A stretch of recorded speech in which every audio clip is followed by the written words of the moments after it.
Merci Philippe. Donc bonjour à tous et puis merci de m'avoir donné l'opportunité de me risquer sur ce sujet. Quand j'ai proposé le sujet, en fait, c'est un peu parti de Paris d'un Paris. C'était les 80 ans du CNRS, c'était les 50 ans de l'Institut Polytechnique de Toulouse, c'était les 20 ans de mon labo, le CIRIMAT. Et puis je me suis posé la question, qu'est-ce qu'on a comme ouvrage quand on fait de l'enseignement pour parler du vieillissement dans les matériaux métalliques? On a beaucoup de choses sur l'endommagement. Et on va essayer de faire la différence entre l'endommagement et le vieillissement, et c'est pas facile, vous allez voir. Mais on a peu de choses sur le vieillissement. Alors dans ce congrès, ou pour venir régulièrement à CFM depuis longtemps, je sais qu'on parle de vieillissement dans les matériaux polymères, je sais qu'on parle aussi de vieillissement dans les matériaux, les ouvrages de génie civil, du bitume jusqu'aux structures. Et je voulais essayer de proposer quelque chose aujourd'hui, donc c'est un exercice que je fais pour la première fois, sur le vieillissement. Comment la prise en compte de ce vieillissement dans les matériaux métalliques. Alors, ce sujet est d'autant plus d'actualité, alors sans parler d'obsolescence programmée, de durée de vie des batteries des trottinettes, etc., par le prolongement de la durée de vie d'un certain nombre de structures. Je n'en parlerai pas aujourd'hui parce que je ne suis pas du tout une experte.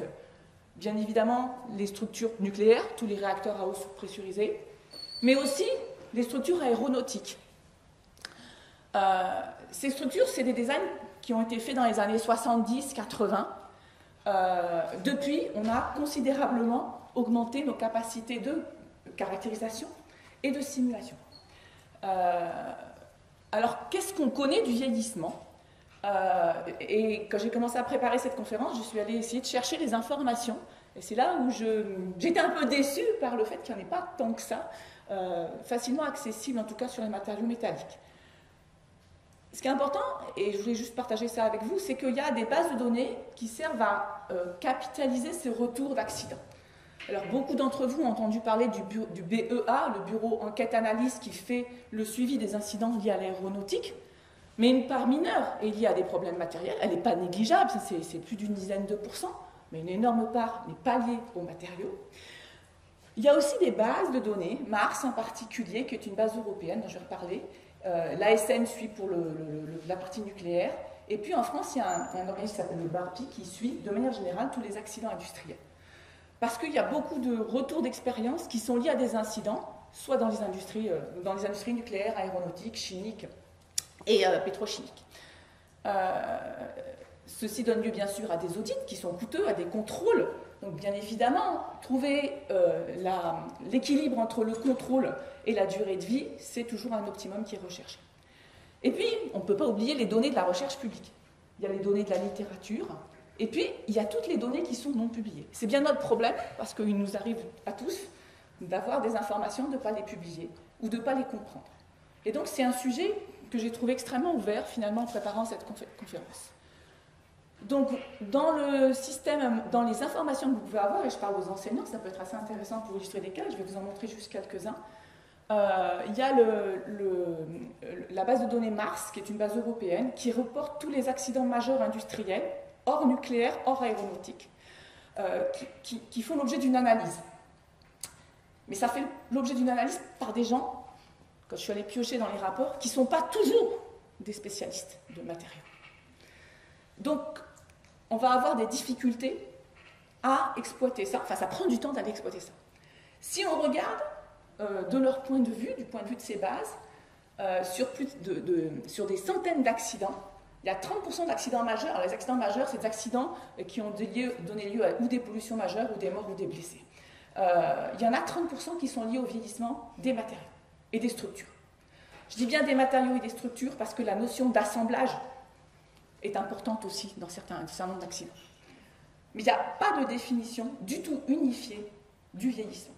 Et ça fait que quand vous allez regarder les bases de données, dans certains pays, vous avez de la corrosion et ça va être nommé vieillissement. La corrosion, ce n'est pas du vieillissement, c'est un autre phénomène. Et c'est ce qu'on va essayer de regarder un petit peu. Alors, quand les analyses sont faites de manière extrêmement simplifiée, de manière générale, ce qui va nous intéresser, c'est plutôt la dégradation du matériau dans les conditions opératoires, qui peuvent être liées, la dégradation peut être liée à la maintenance, peut être liée à l'environnement, peut être liée aux pratiques, et on va voir quelques exemples. Il y a quelque chose qui est rangé dans la case obsolescence. On continue à faire alors on continue à faire d'une certaine manière, alors que les connaissances devraient faire qu'on ne fait plus de cette manière-là. Alors c'est peut-être du vieillissement de la pratique, je ne sais pas. C'est quelque chose qui est aussi classé dans le vieillissement ou dans l'obsolescence. Et puis il y a à la fois une perte de savoir-faire, une perte de traçabilité dans un certain nombre de structures, et je vais vous montrer des exemples. Dans un rapport qui a été fait par le HSE, c'est un organisme anglais qui s'occupe d'environnement, donc sur uniquement les industries chimiques et pétrochimiques sur 15 ans, les relargages les incidents qui sont liés au vieillissement sont relativement importants, mais encore une fois, dedans, il y en a un certain nombre qui sont liés à de la corrosion. Il y a un élément qu'on oublie, et dont je ne vais pas du tout parler, c'est le vieillissement des capteurs, du monitoring, du suivi in situ. Donc en fait, les matériaux de l'électronique de manière générale et des capteurs vieillissent aussi. Et donc on a une part non négligeable du vieillissement qui vient de la métrologie, qui ne sera pas mon sujet. Alors voici quelques cas issus de cette base de données Mars qui ont été classés en vieillissement, et on va essayer de voir ensemble est-ce que ça. Alors le premier, c'est passé un petit peu plus loin d'ici, quand même en Vendée, c'est la chute d'une éolienne lors d'une tempête. La chute de cette éolienne lors d'une tempête a résulté d'un passage en survitesse. Normalement, les éoliennes sont prévues pour résister aux tempêtes avec des blocages, justement pour éviter la rotation en survitesse. Et ça n'a pas marché dans ce cas-là. Pourquoi ça n'a pas marché? Parce qu'on avait une usure anormale des patins de frein. Alors c'est classé en aging, c'est classé en vieillissement parce que l'usure est anormale.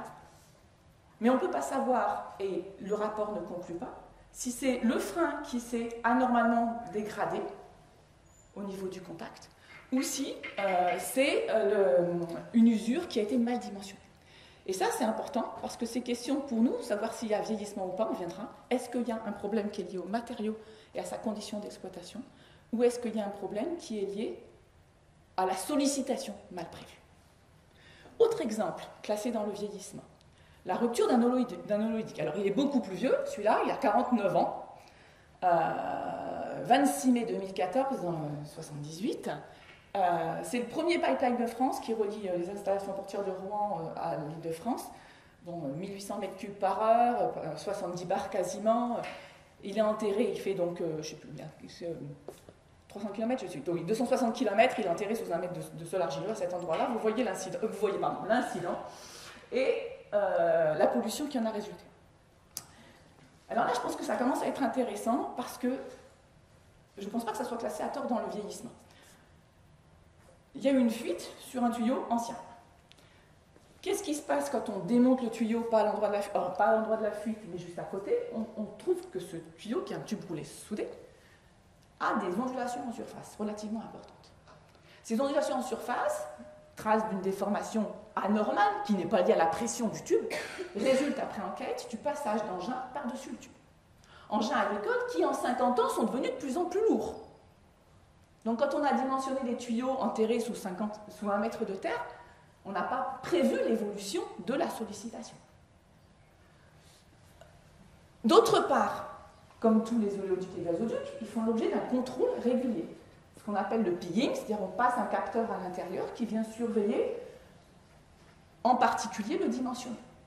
Et ici, sur des centaines de kilomètres de tuyaux, en fait, l'opérateur avait conclu qu'il n'y avait pas de problème sur cette portion quelques mois avant, et en relisant les analyses après l'accident, il y avait des problèmes.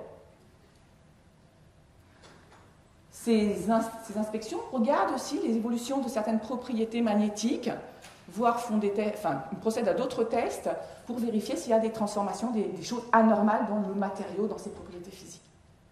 Là, on a une inspection qui est prévue pour voir la durabilité du tube en termes de vieillissement, et elle n'a pas fonctionné. Alors, je n'ai pas trouvé de carte pour la France. J'ai trouvé la carte des gazoducs pour les États-Unis. 500 000 km, acier bas carbone. Alors, si vous regardez, ça, c'est les mises en service. On n'est plus dans la grande construction, mais il y en a encore. Donc, il y a des tubes qui datent d'avant 1920. Là, il y a toute une statistique qui a été faite sur les incidents depuis en tout cas une trentaine d'années. Ce qu'on sait, c'est que pour les tubes qui sont postérieurs à 1950, il n'y a pas de corrélation entre les défaillances et l'âge. Donc on pourrait dire qu'il n'y a pas d'effet du vieillissement. Et il y a un effet du vieillissement, là, pour les tubes antérieurs. Alors c'est pas qu'ils sont plus vieux, c'est que les tubes antérieurs étaient moins protégés de la corrosion par le revêtement extérieur et moins inspectés au niveau des défauts initiaux. Donc, des éléments qui montrent aussi que le changement des pratiques peut modifier après ce genre d'implication du vieillissement. Donc les défauts initiaux sont responsables d'une part importante des problèmes de corrosion, souvent couplés à de la corrosion sous contrainte en général, et en particulier les assemblages. Alors, autre incident classé dans les problèmes de vieillissement, l'explosion d'une usine d'engrais sur une canalisation sous pression d'ammoniac. Pression, j'ai pas noté la pression, 425 degrés de fonctionnement. On avait sur une tuyauterie 2 tubes, le tube de départ et puis des sections qui avaient été changées, de nature différente, d'âge différent. Aucune traçabilité des matériaux sur cette section.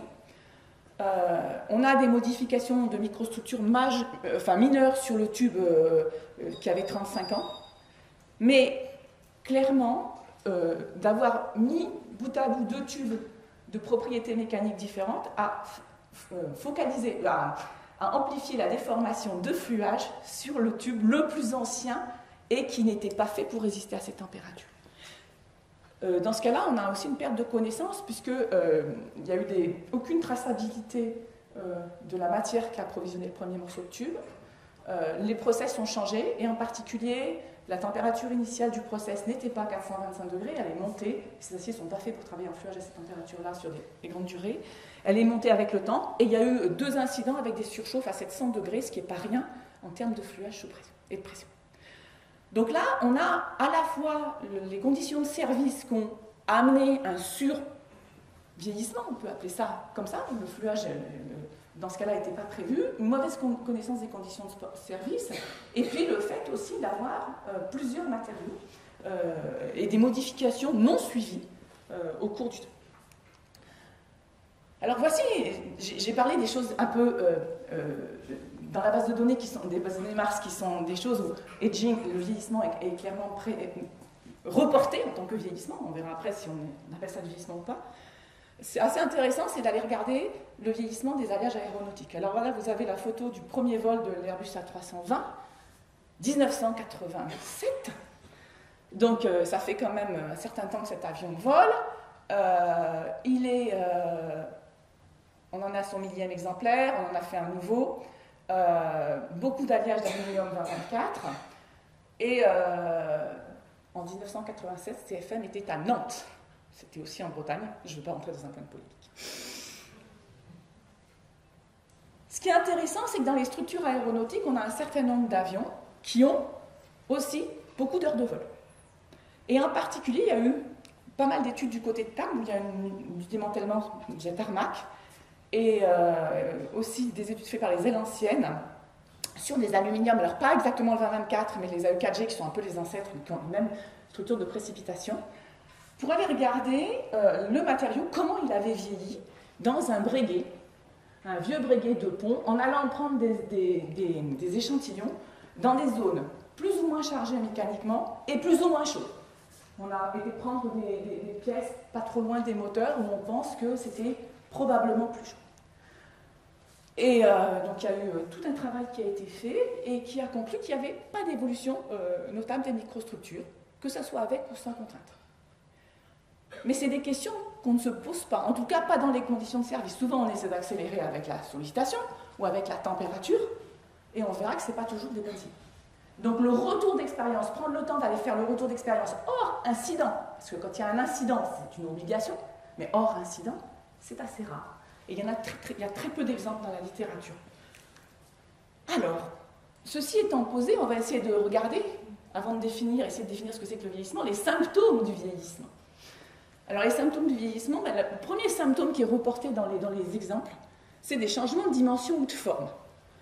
et on va parler de cumul de déformations. Alors, le fluage des tuyauteries en plomb est bien connu et sert souvent d'exemple. C'est le premier symptôme. Deuxième symptôme, la prise de poids ou la perte de poids. Prise de poids qui peut être liée à de l'oxydation, à aussi des transformations de phase qui sont liées à d'autres éléments de l'environnement. Il ne faut pas oublier que l'azote a un certain nombre d'effets aussi par moment, détérioration. On peut avoir de la perte de poids par corrosion, on peut avoir de la perte de poids aussi parce qu'on va avoir des cavités qui se développent, perte de densité. Donc ça, c'est des éléments pour aller trouver les symptômes. Et puis le dernier élément, c'est le changement des propriétés physiques. Alors la chose la plus connue au niveau des mécaniciens, la plus facile à tester, c'est la dureté. Changement des propriétés physiques, pour la partie mécanique, donc on parle de la dureté, mais on peut aussi mesurer les propriétés magnétiques, les propriétés électriques, qui vont être des traceurs de transformation de phase. La résistivité électrique, c'est difficile, peut tracer aussi l'évolution des densités de dislocation en même temps que les phases. C'est des choses qui sont compliquées à mettre en œuvre, mais qui sont possibles. En tout cas, c'est des éléments qu'on peut aller mettre et qui sont mis dans certaines surveillances, dans certains monitorings, pour aller regarder ce que j'appellerais le vieillissement vraiment du matériau. Il faut vraiment que je le mette là. Donc si on regarde un petit peu le vieillissement, alors vous verrez tout un tas de références, je les ai à la fin, mais je ne vais pas les citer parce que sinon je ne tiendrai pas dans le temps, c'est pour ça, donc ils seront à votre disposition. Si on regarde un peu donc, ces bases de données plus un certain nombre d'auteurs, pour les matériaux métalliques, on va pouvoir définir le vieillissement comme une modification de la microstructure initiale. Le premier élément de modification, c'est la taille de grain. Le deuxième élément de modification, ça va être le paysage des dislocations. On va partir de contraintes résiduelles initiales, peut-être, de contraintes résiduelles voulues par le grenaillage, et on va pouvoir avoir des modifications de ces paysages à cause de la sollicitation mécanique, à cause de sollicitations externes, je pense à l'irradiation en particulier. Donc on va avoir des cellules, des bandes de dislocation persistantes, etc., qui vont peut-être ou pas changer au cours du temps. Après une période transitoire, mais à un moment donné, on a cette évolution à prendre en compte, en particulier quand on a des sollicitations qui ne sont pas constante dans le temps, dans la température. C'est-à-dire que le matériau va pouvoir commencer en fatigue, avoir une excursion de puissance en termes de sollicitation, en termes de température, donc être sollicité en fluage, redescendre à plus basse température, etc. etc. Troisième partie, la modification des phases, tant en termes de taille qu'en termes de distribution et en termes de nature.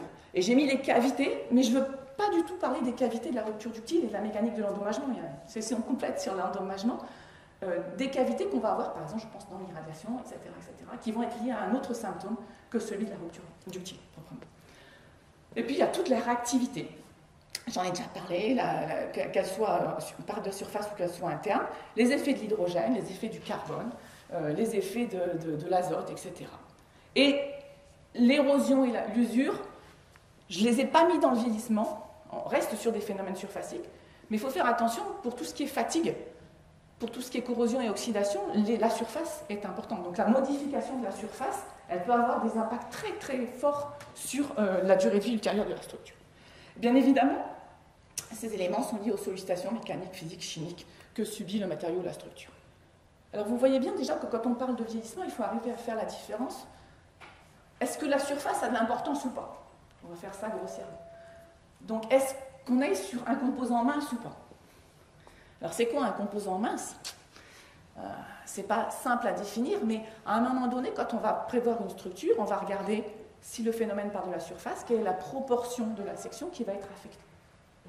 Comment ça va affecter le comportement? Est-ce qu'on sort de la distribution statistique du comportement du bulk quand on va introduire cette modification de la section portante, entre guillemets, ou de la composition chimique sur une certaine section, etc.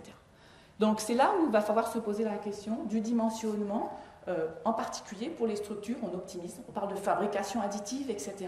Plus le matériau va être mince, plus il va falloir se poser les questions, indépendamment de l'état de surface, de l'effet du vieillissement sur la durée de vie.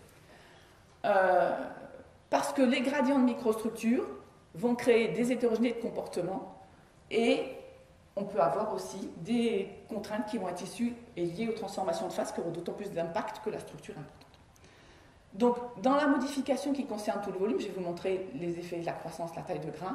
On va parler de précipitation, puis un petit peu d'écouissage. Donc, pour ceux qui ne seraient pas mécaniciens des solides ici, je vais surtout parler de matériaux polycristallins, souvent multiphasés, sans puis avec réactivité. C'est-à-dire qu'on va avoir déjà des transformations sans que le milieu extérieur intervienne.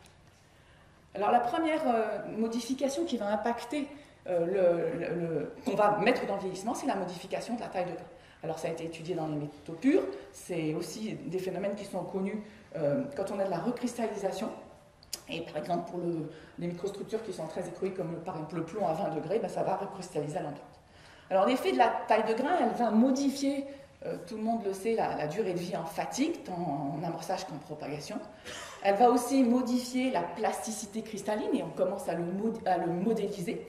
Et j'ai juste mis des illustrations pour dire que depuis très longtemps, on sait que ça modifie les propriétés en fluage, et en particulier la carte de Frost et HB montre bien ici, vous avez les différents domaines de fluage, les différents mécanismes. Ici pour un nickel pur avec des grains d'1 micron et des grains 1000 fois plus gros ici.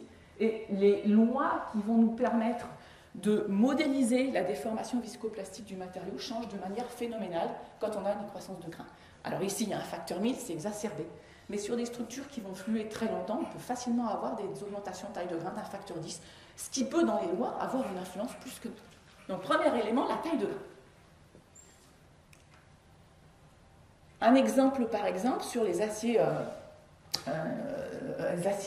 entre 9 et 12% de chrome, martensitique, on a, dans ce cas-là, une transformation de la microstructure qui est en latte, qui a beaucoup d'échelles, qui est une microstructure relativement complexe, qu'il faut étudier à plein d'échelles différentes. Ben, le vieillissement de la microstructure, simplement l'effet du temps, va adoucir le matériau. C'est-à-dire qu'on a un matériau dont la microstructure elle est conçue pour justement avoir des hautes limites d'élasticité, mais avec le temps, cette microstructure se modifie et cette limite s'abaisse. Donc, quand on fait un dimensionnement par rapport à une limite élastique et qu'en 10 ans, elle a chuté de 20%, est-ce que je dois le prendre en compte? Oui. Et c'est simplement à penser.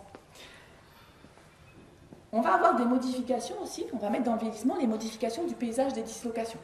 Alors ça peut être la densité, ça peut être donc la densité par rapport à la densité initiale, mais ça peut être surtout l'organisation du paysage des dislocations. Et cette organisation, elle va avoir un impact très important sur la plasticité et la viscoplasticité.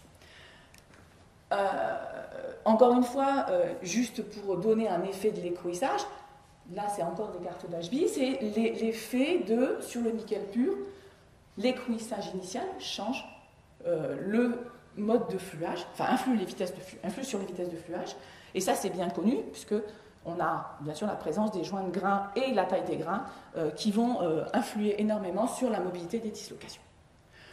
Les joints de grains sur la diffusion, la taille des grains sur la mobilité des dislocations. Donc ça c'est connu, c'est pris en compte, mais c'est un élément directement qui peut être lié au vieillissement. Alors quelque chose qui est moins connu, et dont je voulais vous parler, c'est les modifications de la chimie locale. Alors, je ne modifie pas la composition chimique du matériau. Je vais modifier la répartition des éléments dans mon matériau. Et là encore, on parle du bulk, du cœur du matériau. Premier exemple que je voulais donner, c'est la décomposition spinodale. Et le deuxième exemple, donc je voudrais parler un petit peu de ségrégation jointe. Alors, on a un certain nombre d'alliages où on va travailler avec des alliages qui sont dans un domaine de métastabilité. Alors, la décomposition spinodale, ce n'est pas à proprement parler une transformation de phase. C'est que dans un diagramme de phase, vous avez à un moment donné un alliage qui part d'ici, avec deux domaines de stabilité. Vous allez vous retrouver à avoir la thermodynamique qui va faire qu'avec le temps, l'alliage va évoluer vers les deux compositions qui sont de part et d'autre. On va donner un exemple avec du chrome, c'est-à-dire une phase alpha' qui va évoluer vers une phase une répartition de zones riches en chrome, des zones pures en chrome, moins riches en chrome. Alors ça, c'est une évolution avec le temps, et donc vous avez une composition qui est déjà là, c'est plus l'état initial totalement homogène, et puis avec le temps, vous allez avoir des clusters de plus en plus importants, une hétérogénéité chimique de plus en plus importante qui va changer complètement le comportement mécanique du matériau. Donc dans les alliages fer-chrome, quand on a la martensite, c'est bien connu, et c'est quelque chose qui est important. Là, vous avez des études qui ont été faites sur un matériau qui a vieilli pendant 20 ans à 350 degrés. Alors ça change quoi pour nous? Ça change que cette étude, l'étude d'après, elle a été faite... alors ce phénomène est connu depuis longtemps. Il est connu depuis longtemps, ça s'est impliqué une trentaine d'années pour tous ces alliages. On avait bien noté qu'avec le temps, on a une augmentation de la dureté, une propriété mécanique de ces alliages. une baisse de la ductilité. C'est une problématique qui est pour ces alliages à durcissement structural, qui est bien connue, et c'est une problématique qui a intéressé en premier lieu l'aéronautique, puisque les mâts d'attache de certains avions d'Airbus étaient en 15,5 pH. Et qu'un mât réacteur, c'est pas loin d'un moteur, et donc ça chauffe un peu. Alors c'est 250 degrés, mais si on change les moteurs, si on enlève les blanquettes, les couvertures, on va chauffer plus. Si on chauffe plus, ne va-t-on pas un peu survieillir ou vieillir trop? Et donc, ça veut dire qu'au niveau industriel, on commence à se poser la question de prendre en compte le vieillissement pour vérifier, à un moment donné, si le design qu'on fait pour un avion, qu'on fait pour 25 ans, qu'on va vérifier au fur et à mesure, va tenir 40 ans. Parce que c'est ça, un avion, ça vole 40 ans, c'est inspecté, etc.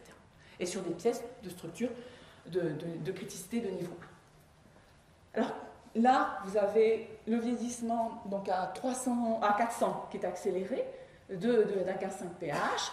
On voit à la microsonde anatomique, c'est des mesures qui sont faites à Rouen, le début de la ségrégation, et puis on va faire de l'analyse sur la taille des agrégats, sur les distances entre agrégats, etc. Ce qui est important, c'est qu'on a une modification des propriétés en traction. Ce qui est important aussi, c'est que quand on met des contraintes, et quand on met des contraintes cycliques, on accélère le vieillissement. Et donc j'introduis pour la première fois ici la notion de vieillissement. Pour l'instant, la plupart du temps, c'est un vieillissement isotherme. Toutes les courbes que vous trouverez dans les livres, c'est des transformations isothermes. C'est des études isothermes. Mais dans nos structures, il y a très peu de structures isothermes.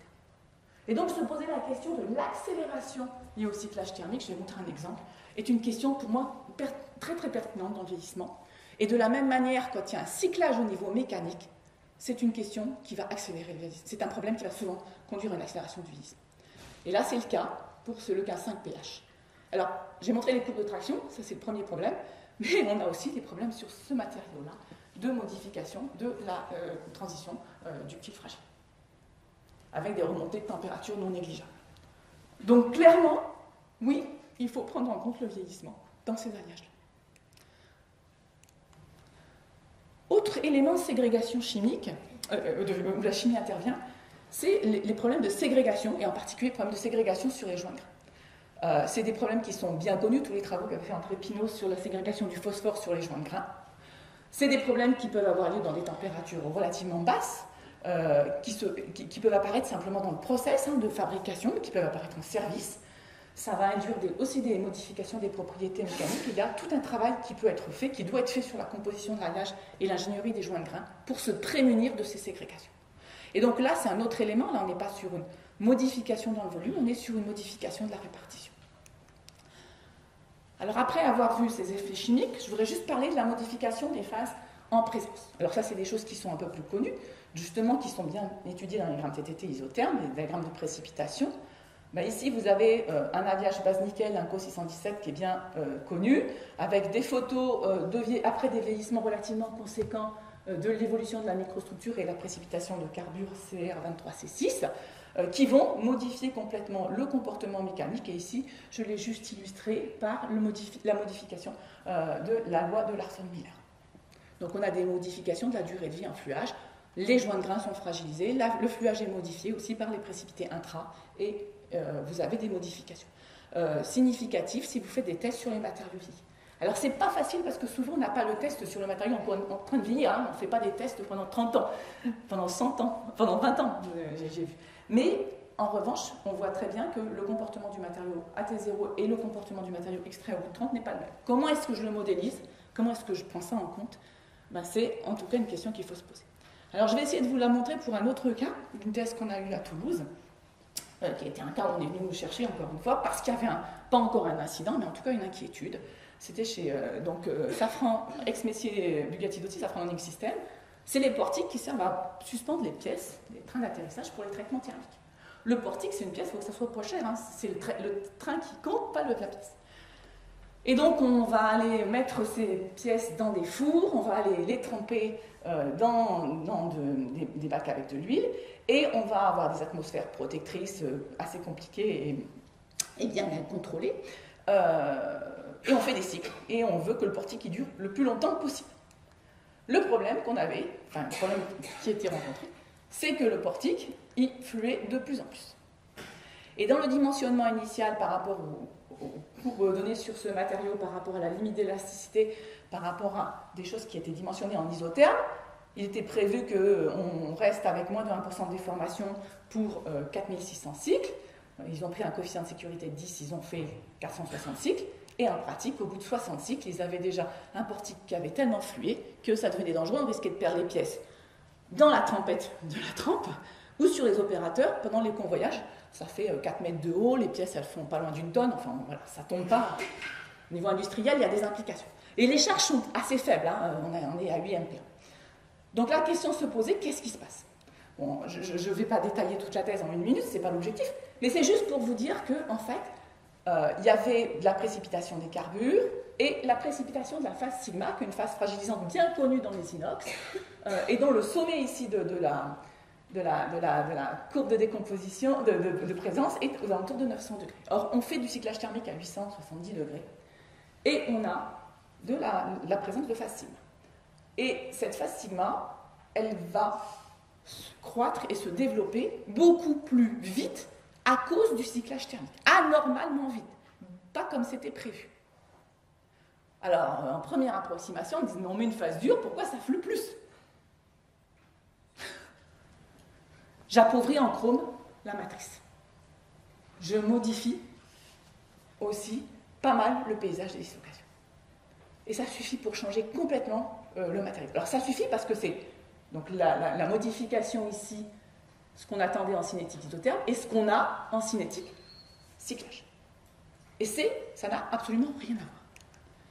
Alors il n'y a pas d'effet de la contrainte mécanique au niveau qui est ici, qui est 1/10 de la limite élastique. Il n'y a pas d'effet de l'environnement, parce que moi j'étais persuadée quand il y avait ce problème-là que c'était lié à l'hydrogène, c'était de la plasticité accélérée par l'hydrogène, c'était comme dans les livres. Ben, c'est pas ça. C'était pas ça. Donc en fait, ce qu'on a, c'est que dans ce matériau, ben, on a des carbures. Alors au début, il y en a une quantité qui augmente, puis ensuite ils s'en vont. Ils s'en vont parce que le chrome est pris pour faire la phase sigma. Donc la disparition de ce chrome, de ces carbures, et l'augmentation de la phase sigma va faire les modifications du paysage du matériau, du paysage des phases du matériau, mais aussi complètement du comportement mécanique. Et choses qui ne sont pas prévues, entre guillemets, dans le dimensionnement actuel. Alors c'est quand même problématique parce que vous avez les matériaux qui ont une diminution pour une même contrainte de la vitesse de fluage, et puis une augmentation de cette vitesse de fluage. Et vous voyez les courbes là, on va dire qu'on peut résumer en essayant de créer, c'est comme ça qu'on l'a modélisé, une pseudo-variable interne qui est simplement la teneur en phase sigma, qui va nous servir à aller modéliser ce comportement, et comme on est dans des faibles charges, c'est simplement des lois de Norton où le préfacteur va changer. Alors j'en profite pour dire que, accéléré par la température, dans ce cas-là, n'aurait rien changé. Au contraire, je n'aurais pas vu le problème, puisque je serais sorti de mon domaine à problème qui s'arrête, lui, à 870. Accéléré par la contrainte m'aurait posé problème aussi. Parce que si on regarde, il y a un moment donné où le matériau vieillit, va plus vite que le matériau initial, mais au-delà d'une certaine contrainte, les courbes se croisent. Et c'est en accord avec les courbes d'Ashby, les effets à un moment donné de contrainte aussi. Ça veut dire qu'accélérer par la contrainte le vieillissement, c'est pas toujours une bonne idée non plus. Donc ça, l'idée c'est d'être prudent. En tout cas, de faire quelques points pour vérifier. La modélisation mise en place était extrêmement simple et elle a permis, en tout cas, d'aller prédire les mesures in situ de flèches, qui sont les petits points ici, qui sont maintenant réalisés dans l'atelier et qui font qu'ils optimisent où est-ce qu'ils mettent, sur quel bras ils mettent les trains d'atterrissage. Alors la contrainte mécanique peut aussi modifier la précipitation. Ce n'était pas le cas dans l'étude sur le 310. C'est le cas, par exemple, ça a été étudié à Grenoble, sur les alliages d'aluminium, où on a les précipitations dans un aluminium de la série 7000 qui sont fortement modifiées par la contrainte. Donc, la température, le cyclage de la température, la contrainte sont des éléments à prendre. Alors, je voudrais terminer par des éléments où on va parler de phase, d'effets de transformation de phase. On change de matériau, on laisse les aciers, on vient en base nickel. Les superalliages base nickel ont été conçus comme ce sont des biphasés avec une matrice gamma et des phases des précipités N3L gamma prime. qui sont tous les cubes que vous voyez. Sous l'effet d'une contrainte, on a ce qu'on appelle la mise en radeau. Cette mise en radeau, c'est simplement la modification de la morphologie. Là, on n'a pas création d'une phase, mais modification de la morphologie des phases en présence, sous l'effet de la contrainte. Là, et de la température aussi. Mais si je mets la température seule, je n'ai pas de mise en radeau. Ce qui est important, c'est de voir que cette mise en radeau, elle a occupé les gens depuis, tous les gens qui travaillent sur les monocristaux depuis 30 ans, je pense, Philippe, sont des matériaux, 35 peut-être, on parle de vieillissement. C'est des phénomènes qui sont extrêmement complexes, donc on en comprend les mécanismes qui sont un peu plus durs à modéliser. Alors il y a quelque temps, il y a une thèse dirigée par Eric Andrieux sur un monocristal, et Bernard Viguier, sur un monocristal MC2, où ils sont allés regarder sur une éprouvette. C'est un monocristal dans lequel on a taillé une éprouvette télé, comme on appelle ça, pour sur un seul essai avoir plein de sollicitations différentes, avec des zones qui sont plus cisaillées, des zones en traction, des zones en compression. Et on peut aller regarder les mises en radeau qui sont différentes en fonction des différents éléments, en allant faire des prélèvements de lames par fibre aux différents endroits. Alors ça, c'était donc il y a déjà 15 ans.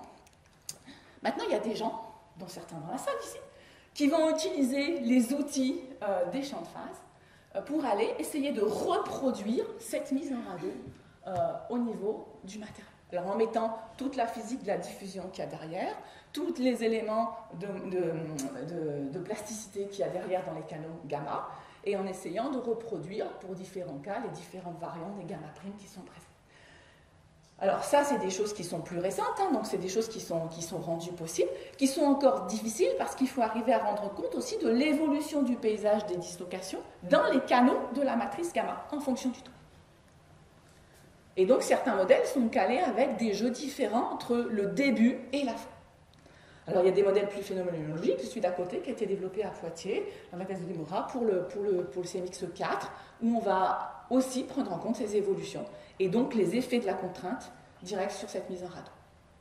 J'ai fini avec le bulk, je voudrais finir avec la surface. Je ne vais pas parler des problèmes liés à l'irradiation, je vais parler des problèmes liés à l'environnement.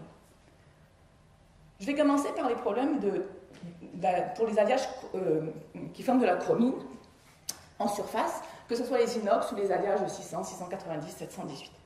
On va se retrouver avec un matériau, avec une couche d'oxyde, mais sous l'oxyde, on va avoir un matériau qui va avoir une modification de sa composition chimique. Donc cette fois-ci, on a une réactivité, ce qui n'était pas le cas avant. On a un effet de l'environnement. Donc le chrome est pompé pour former la couche d'oxyde, et donc on va avoir des zones appauvries en chrome. Alors ces zones peuvent se prolonger. On peut avoir des zones appauvries assez loin le long des joints grains, avec ou sans oxydation intergranulaire. Et en tout cas, on va avoir une mécanique très différente en surface. Alors ça a été étudié donc sur ces alliages-là, mais aussi et surtout sur les superalliages base nickel, parce que là, cette modification, cette fois-ci on est dans le cas d'aluminium formeur, cette modification de la surface, là on pompe l'aluminium, va faire qu'on va déstabiliser les gamma primes et on va avoir une zone où il n'y a plus de gamma primes en surface.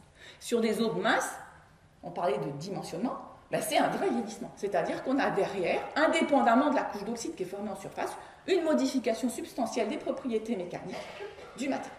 Alors ça a été étudié par des essais comparés sous air et sous argon hydrogéné pour éviter, parce que c'est très dur, il faut descendre à très basse PbO2 pour éviter l'oxydation. Et on voit très bien l'accélération sous air de la cinétique du fluage. Alors si on fait un calcul tout bête avec la surface portante, on se dit j'ai perdu de la surface, j'ai augmenté la contrainte, c'est normal, ça flue plus vite. Mais ça ne suffit pas pour l'expliquer. Ça ne suffit pas. Parce qu'il y a un élément, alors là, ce n'est pas du vieillissement, c'est du couplage. Il y a un élément, alors qui commence à être modélisé, là, c'est les travaux de Feng, avec des matériaux multicouches. Il y a un élément qui est important, qui est qu'on va sous-estimer le fluage si on tient juste compte de ces effets de surface. Comment on peut voir ça? Et c'est là où c'est compliqué de prendre en compte le vieillissement, parce qu'il faut prendre en compte toutes les séquences dans la durée de vie du matériau. En allant faire des essais séquentiels. Je commence à fluer sous air, je passe sous argon hydrogéné, ou je commence sous argon hydrogéné et je passe sous air. Et ce qu'on voit, c'est qu'il y a un couplage, et là, il y a, à cause de l'injection des lacunes liées à l'oxydation, la plasticité, donc la viscoplasticité est augmentée. Donc non seulement il faut que je tienne compte de la modification de la microstructure, mais il faut aussi que je tienne compte, dans ces phénomènes qui se passent sur le long terme, des effets de l'environnement sur, éventuellement, mais loi mécanique. Alors ça peut être compliqué parce que quand on s'oxyde, on se dit on met a priori des matériaux qui vont renforcer s'ils ne sont pas fissurés. On a un adoucissement, je viens de vous l'expliquer, pour les bases nickel, bien connu pour les bases nickel.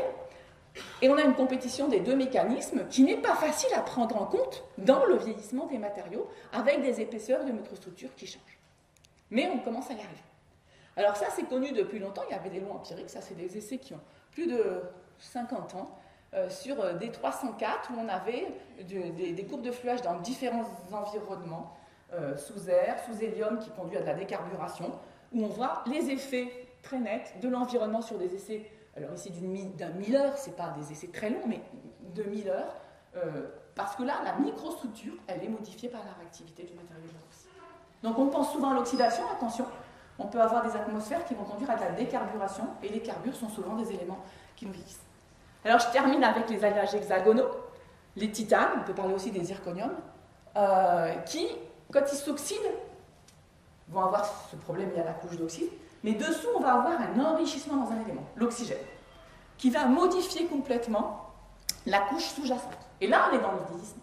On a un changement des paramètres de maille, on a un changement des propriétés mécaniques, qui va induire un changement, un durcissement de manière générale, un durcissement dans une zone relativement importante sur des composants minces, en fonction du temps, qui va croître. C'est des bêtes lois de F, c'est assez facile, c'est le profil de diffusion, donc ça se prédit bien.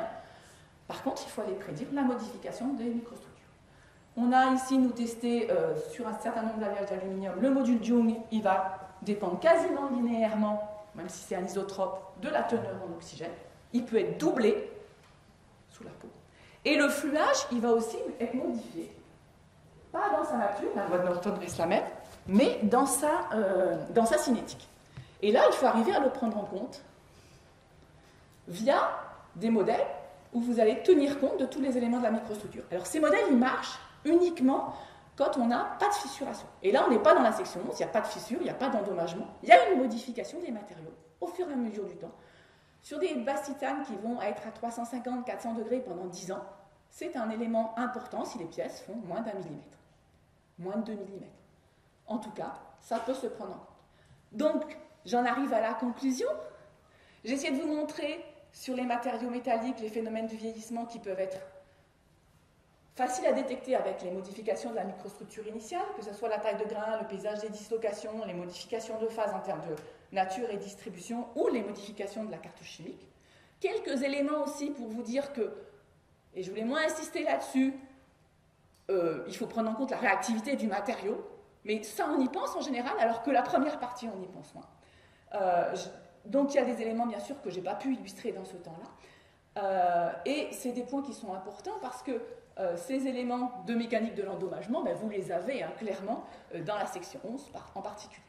Alors pour faire tout ça, donc, je me suis servi d'un certain nombre d'ouvrages, donc le petit livre jaune qui est devenu en anglais le petit livre rouge, l'Ester et Waterling pour les transformations en phase, et un livre aussi qui a eu lieu d'une école d'été sur les couplages. Donc toutes ces références seront à votre disposition. Et je voulais conclure en disant que les matériaux métalliques ne sont pas les seuls à vieillir. Bien sûr, vous avez quelques exemples dans la section sur les polymères, vous avez des exemples aussi dans la section sur les matériaux du génie civil, même si souvent dans le génie civil, les matériaux métalliques des armatures sont en cause. Et puis beaucoup plus drôle, il y a des chercheurs qui s'intéressent aux modifications, au vieillissement de la toile d'araignée, de l'éper des roseaux. Et il y a des chercheurs qui se sont au Japon intéressés au vieillissement du bois. Et là, j'attire juste votre attention sur l'échelle en bas. C'est des vieillissements qui sont de plus de 1000 ans. Et là, on a, grâce à l'organisation japonaise, la construction des temples, le bois pris dans la même forêt pendant 1000 ans, dans les mêmes structures, et j'enlève l'humidité, hein, pas de problème d'humidité, 15% de teneur en eau de ces bois. On a, pour le bois, une augmentation des propriétés pendant 200 ans, et puis une lente déchéance du bois aussi. La toile d'araignée vieillit moins bien que le bois. Sur ce, je vous laisse pour ne pas finir sur les métalliques, et j'ai un peu de temps pour les questions.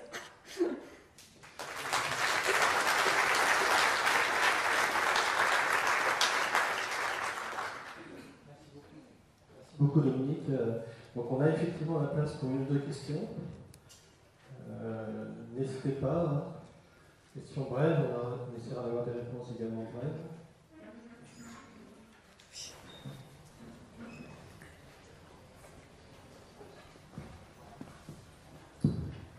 Merci Dominique. Alors vraiment, on voit qu'il y a une multitude de paramètres qui interviennent. Comment et à quel état sont les modélisations pour essayer de prédire ces choses-là? Qu'est-ce que vous pouvez prendre en compte, pas prendre en compte? On voit que c'est un magma. Hein. Je suis désolée, oui, c'est un magma, et en fait c'est aussi pour ça que je voulais faire cette conférence, parce qu'on a beaucoup de choses qui sont sur l'endommagement, la mécanique de l'endommagement. Par contre, le vieillissement, c'est quelque chose qui fait appel à... qui n'est pas souvent suivi en tant que tel, et qui n'est pas souvent pris en compte dans le dimensionnement des structures. Alors pourquoi? Parce que c'est compliqué. On a vu que les méthodes qu'on nous apprend au début, c'est on augmente la contrainte, la température, on accélère les phénomènes. Ça marche très bien, beaucoup de fois, mais pas tout le temps, donc il faut faire attention. On a beaucoup parlé aussi d'isotherme, pas isotherme. Moi, ça, c'est quelque chose que, honnêtement, voilà, par rapport à mon début dans mécanique des matériaux, je ne m'étais jamais posé la question, mais j'ai fait du cyclage mécanique ou du cyclage thermique. Or, en termes d'accélérateur du vieillissement, le cyclage est phénoménal. Et ça, on n'en parle pas beaucoup. Et c'est pour ça aussi que je pense que c'était important de faire ça. Donc, je pensais trouver facilement des revues sur le vieillissement des bases titane, des aciers, etc. En fait, la littérature est extrêmement dispersée, il n'y a pas grand-chose qui est fait. Donc, la modélisation commence à être faite parce que les gens de la métallurgie ont une bonne appréhension des cinétiques de modification des microstructures. Par contre, c'est coûteux de faire vieillir des matériaux, surtout en n'accélérant pas, et de les tester 5 ans, 10 ans après. Alors, c'est fait par EDF, c'est fait par un certain nombre de grands groupes, mais ce n'est pas quelque chose qui est noble. Le vieillissement, on le cache dans les EHPAD, hein. Franchement, on ne le met pas sur... Voilà. Donc, il y a des choses en modélisation, c'est parcellaire et c'est extrêmement dispersé. Et ça, c'est un peu la découverte aussi que j'ai faite en préparant cette conférence. Une dernière. Avant de poser la question, juste un petit commentaire sur ce que tu viens de dire. Enfin, je pense qu'il faut faire attention, ça dépend vraiment du système qu'on étudie. Tu évoquais un effet accélérateur de la sollicitation cyclique, par exemple, et tu peux avoir des cas, notamment la décomposition spinodale, ça va être l'inverse. L'inverse, tout à fait. Et donc, plus généralement, par rapport à ça, tu as évoqué à différentes reprises l'influence de la contrainte. Alors, est-ce que tu peux préciser un peu quelles contraintes est à prendre en compte? Alors, je n'ai pas voulu rentrer trop dans le détail, mais quand on regarde, par exemple, la mise en radeau, dans les modélisations de la mise en radeau, ce n'est pas la contrainte, c'est bien le tenseur des contraintes. Il faut aller regarder la part cisaillement, etc. Donc c'est bien, en général, beaucoup d'essais sont faits en vieillissement sous traction, tout simple, des éprouvettes qui sont embarquées dans des fours. C'est une première approche, mais bien évidemment la triaxialité, elle compte, puisqu'on va avoir un couplage avec le problème du cisaillement, de la plasticité et des phénomènes de diffusion qu'on peut avoir dans les transformations de phase. Donc, c'est vraiment la contrainte au sens tensoriel qu'il faut aller prendre dans ça, et c'est ce qui est fait dans les modélisations qui sont faites en champ de phase et qui commencent à être faites, par exemple, dans ces cas-là. La première question à se poser, c'est est-ce que c'est un phénomène majeur ou pas que je dois prendre en compte? Donc déjà, le faire en traction, c'est la première chose qui coûte le moins cher. C'est plus compliqué d'aller faire des vieillissements dans des sollicitations multi-axiales. Sur des longues durées, hein, j'entends, hein, on n'est pas sur quelques heures, on est sur 1 année, 2 années, 10 ans, 20 ans. Je vous ai montré des éprouvettes qui avaient 20 ans. 20 ans au NIMS. Ok, donc l'Arthur, pardon, excusez-moi. Je vais encore remercier Dominique pour son intervention, qui est effectivement une intervention assez originale et première, je pense, pour toi. Merci beaucoup. Et puis,